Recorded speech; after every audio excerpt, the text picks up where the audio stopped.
Me acuerdo que a mí, esta profesora y otros profesores me dijeron que yo no estaba apta para aprender idioma. Y dijeron, no, tú mejor tendrías que hacer algo como una escuela técnica.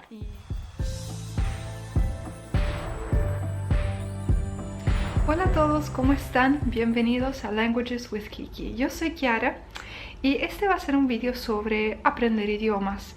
Me gustaría hacer una serie de vídeos sobre no simplemente el aprendizaje de idiomas, pero también los libros, la literatura, algunas experiencias personales, y no sé qué tan interesante será para ustedes, pero si es interesante voy seguramente a seguir haciéndolos, así que es importante que me digan si esto es interesante para ustedes. Les voy a contar 3 historias que a mí en lo personal me motivan mucho a la hora de aprender algo nuevo, ya que sé que a veces nos convencemos de que no somos capaces de hacer algo. Y todos estos vídeos que son como de educación, por así decir, me gustaría que fueran también un poco motivacionales, porque sé que muchas personas a veces se sienten estancadas, se convencen o los convencen, alguien más, quiero decir, que no son capaces de hacer algo. Y a mí eso no me gusta. Yo creo que todos somos capaces de aprender idiomas, de estudiar, de hacer exámenes, y lo único que tenemos que hacer es trabajar sobre nuestra propia confianza, estudiar, trabajar sobre lo que queremos aprender, y poquito a poco los resultados se van a ver. Entonces voy a contarles 3 historias. La primera es mía, personal. Bueno, una pequeña demostración. De momento yo hablo algunos idiomas. Hablo italiano, español, francés, inglés, un poquito de catalán porque me gusta escucharlo, pero no lo sé hablar. Y estoy estudiando holandés. Y me encanta el japonés, me fascina ese idioma, pero sé decir lo básico y entiendo simplemente algunas frases. Entonces, una pequeña demostración. L'italiano è la mia prima lingua, come dicevo, la mia lingua madre, la mia lingua nativa, ed è la lingua che ho usato durante la maggior parte della mia vita, la lingua che si parlava a casa, anche se mia madre parlava spagnolo con mio padre, perché mia madre è nata in Venezuela. E quindi lei era abituata a parlare questo spagnolo un po' diverso dallo spagnolo che si parla in Spagna, ma lei con me non ha mai direttamente parlato lo spagnolo, quindi io l'ho imparato poi più tardi al liceo, quindi relativamente tardi, avevo 14-15 anni quando ho iniziato ad imparare lo spagnolo, la grammatica e tutto il resto, però lo comprendevo, quindi lo capivo. Y me ha voluto un po' comunque per iniciar a hablar español. Entonces estaba explicando que yo empecé a aprender español relativamente tarde, a los 14-15 años, cuando estaba ya en el liceo, que son los 5 años en Italia que nosotros tenemos después de la escuela secundaria, que son 3 años. Y aunque mi madre hablaba español en casa con mi padre, ella nunca nos hablaba español a mi hermano y yo.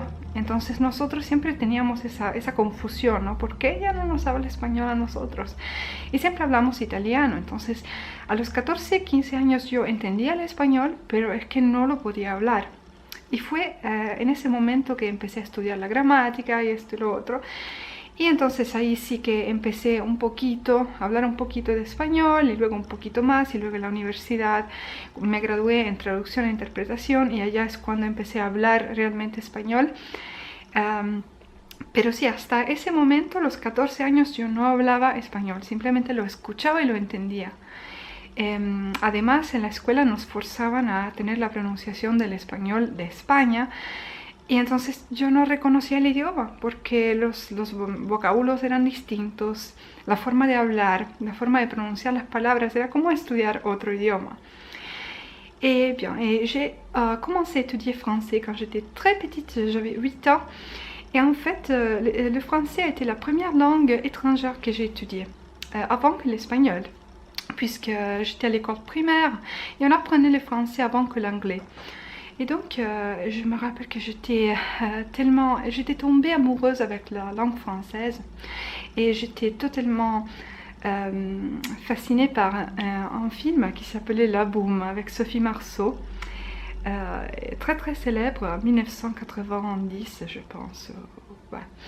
Mais j'aimais tellement le film que je savais tout le film par cœur. Et j'ai toujours aimé la langue française, et puis je n'ai pas pratiqué, donc je m'oublie souvent des paroles et tout ça, mais quand j'écoute les français, des vidéos en fait, je peux parler avec fluidité et c'est plus facile pour moi. Mais voilà, j'adore la langue française. And of course I speak English, and with English I had a very troubled relationship because I started studying it when I was in secondary school, and I was like 11 or 12, and we had a very bad teacher, really bad teacher. And so the only thing I would do to learn English, because it was so difficult and so different from, you know, Spanish and French and Italian, I used to have this book with Nirvana lyrics, and I would just compare the two texts, so the translated version and the original version, and I would try to guess which word meant what. And like in that way, it's how I first learned my first words of English, let's say. And then when I was in high school, that's when I started taking private lessons with a Scottish teacher, and she was just lovely. We were both interested in dark music, and she was just the most amazing teacher I could have ever wished for. And so I took classes for I think maybe 3 to 6 months, enough to do my first certificates, my Cambridge first certificate, and then I passed it, and after that I started writing in forums and just studying English on my own. Our teacher in high school would teach us the basics, but I really wanted to learn a bit more, so I did it on my own. And then at university, that's when I started talking English more and more, and then talking to native speakers and so on and so forth. En ik spreek een beetje Nederlands ook. Vlaams. Maar ik vind dat Nederlands is een moeilijke taal, maar prachtig. En ik begrijp meer woorden dan voorheen. Maar voor mij, ik spreek Italiaans, Frans, Spaans en geen Duits en geen Nederlands. Nederlands is heel moeilijk voor mij. Maar ik hou van Nederlands. So, yeah. Entonces estos son los idiomas que hablo.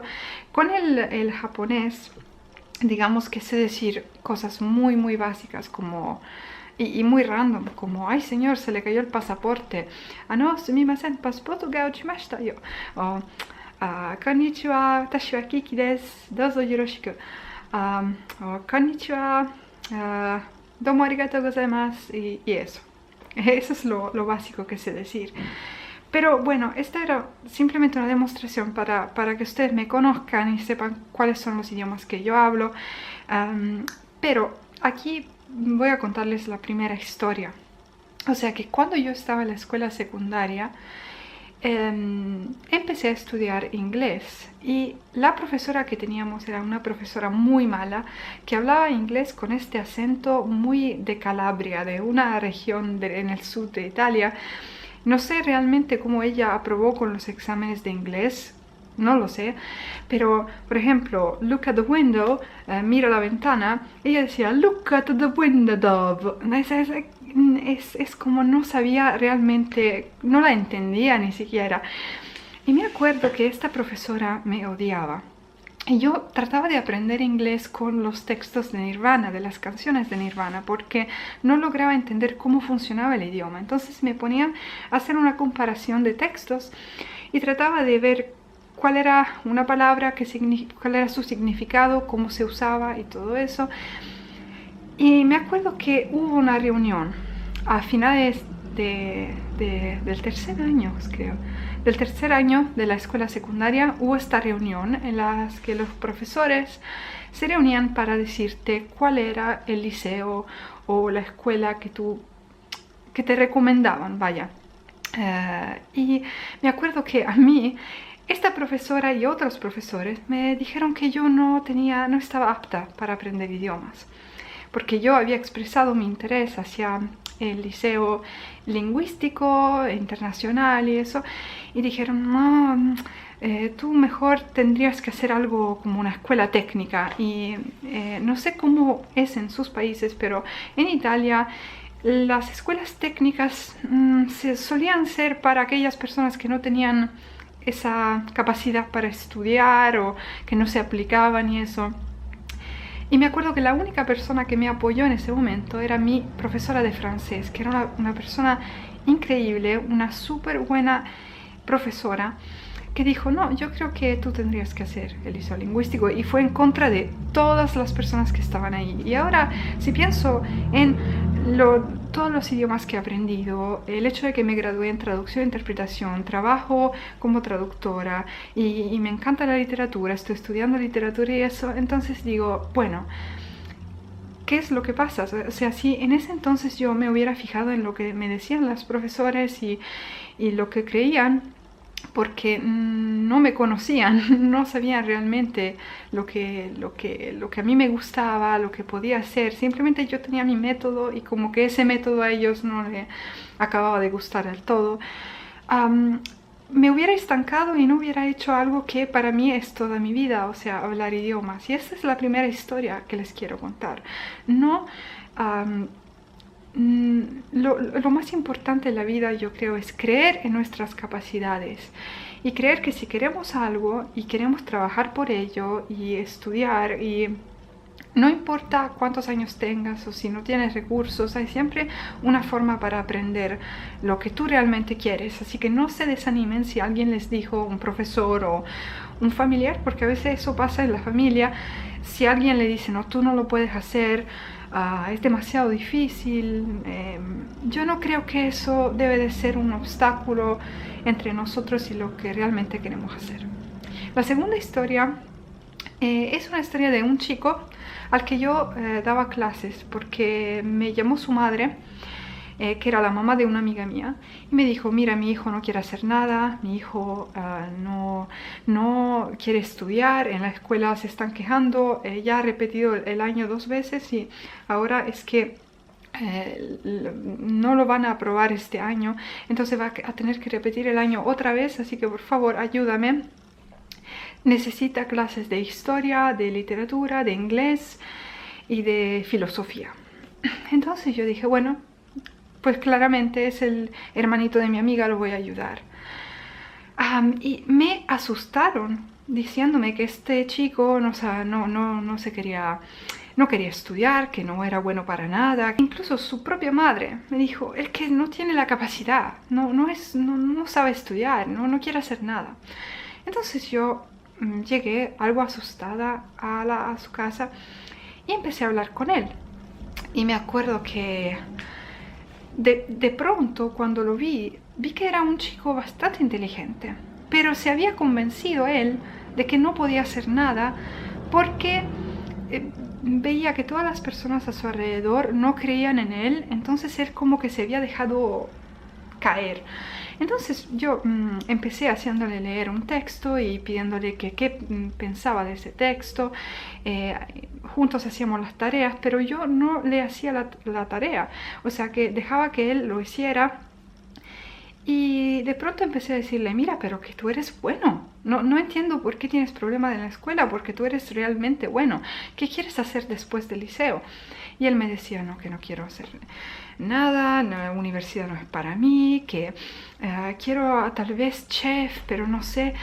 Y entonces cada vez que nos veíamos, yo dejaba que él hiciera todo y me di cuenta de que, y me emociono al pensar esto, que cuando yo llegaba a su casa, a veces ya había hecho la tarea y yo le decía, bueno, pero entonces ¿en qué te puedo ayudar? Vamos a hacer la tarea para la semana, la próxima. Pero yo vi a ese chico cambiar y lo único que yo había hecho era explicarle algo, nunca decirle que lo que él pensaba estaba equivocado, simplemente decirle sí, pero míralo de esta forma. Y hablábamos de cómo él tenía que tal vez hacer sus exámenes orales con los profesores, lo que tenía que evitar, lo que tenía que hacer y eso. Y de repente le dije, mira, pero tú tienes que hacer la universidad, tú tienes, porque eres una persona muy inteligente, muy inteligente. Y miren, al final el chico aprobó el año, tuvo muy buenas notas, tanto que los profesores estaban como, ¿qué? Su familia no se lo podía creer y ahora este chico acaba de graduarse en la universidad en filosofía. Es una de las personas más inteligentes que conozco, habla de una forma que realmente te hechiza, es una persona muy simpática. Y miren que lo único que necesitaba, lo único, era un poquito de ánimos. Yo no hice absolutamente nada más que estudiar algunas cosas junto con él, que a veces ni siquiera yo me acordaba, ¿no? Sobre todo de filosofía, de historia, pero lo leíamos juntos y lo íbamos trabajando, y como que creo que él descubrió un lado de él mismo que no se esperaba. Y la última historia tiene que ver con otra persona, que es la mamá de un amigo mío. Yo me había dado cuenta que esta señora tenía como una melancolía en sus ojos. Y entonces un día estábamos hablando y ella me dijo, ¿sabes, Kiara? Que yo, a mí me hubiera encantado cuando tenía tu edad estudiar idiomas. De hecho, ella hizo un liceo lingüístico y luego quería seguir con sus estudios, pero salió embarazada. Se casó y nació mi amigo, entonces ella como que dijo, no, es demasiado tarde. Ella quería aprender francés. Tenía esa, no sé, esa atracción hacia la lengua francesa. Y yo me acuerdo que un día estábamos hablando y casi tenía lágrimas en sus ojos, porque ella realmente lo que quería hacer era estudiar francés y no pudo hacerlo. Entonces me decía, es demasiado tarde ahora, ya soy mayor, ya es tarde, hubiera tenido que hacerlo cuando era joven. Y yo le dije, mira, no, tú no tienes que pensar que es demasiado tarde, porque nunca es tarde. Y entonces la vez siguiente fui a su casa, le traje un montón de libros de francés que eran Cyrano de Bergerac con unas notas para entender el texto. También le traje un libro que yo usé para aprender gramática, otras novelitas así para empezar a leer francés. Y me acuerdo la luz en sus ojos. Y yo le dije, no te apresures a devolverme los libros, estúdialos años si quieres, pero no te apresures para devolvérmelos. Y miren que desde ese momento yo vi una luz en sus ojos, y después de unos años me devolvió los libros y me agradeció porque como que le abrió algo en ella. Empezó a leer la lengua francesa, empezó a hacer lo que realmente le gustaba, y ahora no sé qué ha sido, qué ha pasado con esa señora, si ha estudiado francés, un curso o algo así, pero realmente es que se le veía la diferencia. Y también eso, yo sé que muchas personas dicen, es demasiado tarde para aprender algo, y a mí eso me enoja, porque no es tarde, nunca es tarde para aprender algo. Tú lo puedes hacer tú solo, no tienes que gastarte dinero. Tú puedes hacerlo según tus ritmos, pero hacer lo que realmente te gusta. Y espero que estas historias, son 3 historias bastante personales, pero espero que sean esa chispa, ¿no? Que les diga a ustedes, sí, lo puedo hacer. Obviamente uno tiene que ser también realista con respecto a lo que sí puede hacer y lo que no puede hacer. Por ejemplo, si yo digo, mañana me voy a graduar en biología, digo no, porque no, es que no, yo sé que no sería capaz de hacerlo. Pero hay personas que sí tienen esa pasión hacia la biología, sí tienen esa aptitud. Aunque hayan pasado años, no es tarde, no, nunca es tarde. Así que si ustedes conocen a una persona que quiere aprender un idioma y dice es demasiado tarde, su madre o su familiar o su ser querido, que le digan que no es tarde, y que ustedes también lo sepan, que lo único que uno tiene que hacer es aplicarse, estudiar, exponerse al idioma, y después todo viene por sí solo. Y si yo creo que esta vida es demasiado breve como para no hacer lo que te gusta o dejarlo porque no puedes ser el mejor en todo el mundo mundial. No tiene sentido eso. Ok, fue un vídeo bastante largo, espero que no haya sido aburrido. En el próximo vídeo voy a hablar de métodos para aprender los idiomas más rápidamente, truquitos, por así decir, que a mí me sirvieron mucho. Y nada, espero que les guste mucho este vídeo, nos vemos para la próxima y no olviden subscribe. Bueno, solo lo dije porque tengo el cojín aquí, pero es bastante guay, ¿eh? Yo lo encontré en eBay. Bueno, no el cojín, sino la funda. Pero bueno, nos vemos para la próxima, amigos. Un beso, stay happy. Chao.